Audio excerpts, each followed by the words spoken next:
The biggest mistake people make when learning English, and probably one of the most common misconceptions, is that people think that they need to study English. And I say, don't study English, live English. And now let me explain what I mean. What does studying mean? And how do people usually approach this process? And how do people perceive studying? Studying means getting knowledge about something by reading, examining it in detail, or researching. We usually perceive studying to be hard and boring and something that you can usually complete and leave behind, like a course, or when you study in school, you can't wait to finish it and forget about it. When people think that they need to study English, they usually think that they need to take a course or work with a teacher one-on-one for some time, and that'll be enough. When they finish it, they will know English and they won't need to go back to learning again.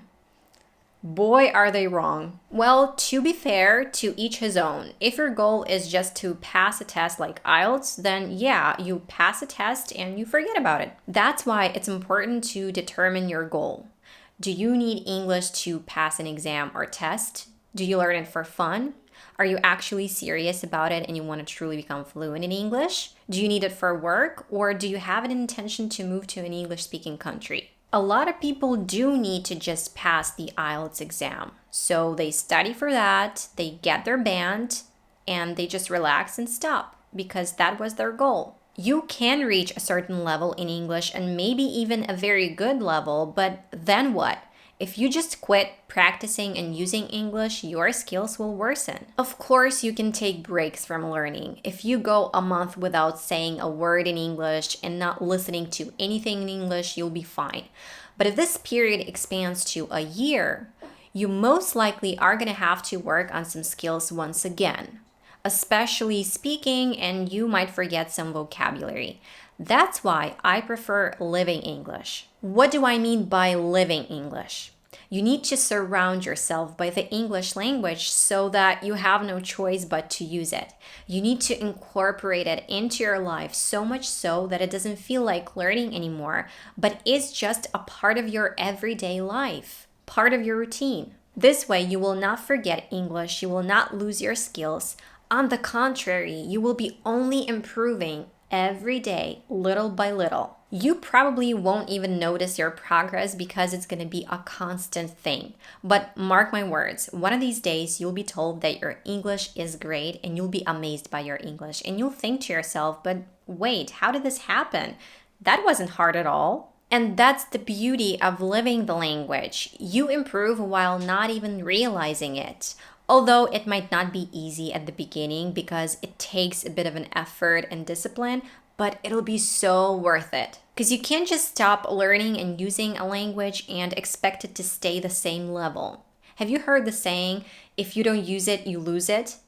Skills need to be maintained. When people go to college, they can't wait to finish their studying, and they do. But when they do, they usually proceed to applying everything they learned at their jobs. This helps them maintain and enhance their skills. You need to maintain a language so as not to lose it. It's just like with any other skill, be it playing an instrument or driving a car. After a big break, you need to work on your skills once again. You don't forget them completely, but they get worse. That's why people always find themselves in this vicious cycle of learning English but never becoming truly fluent in it.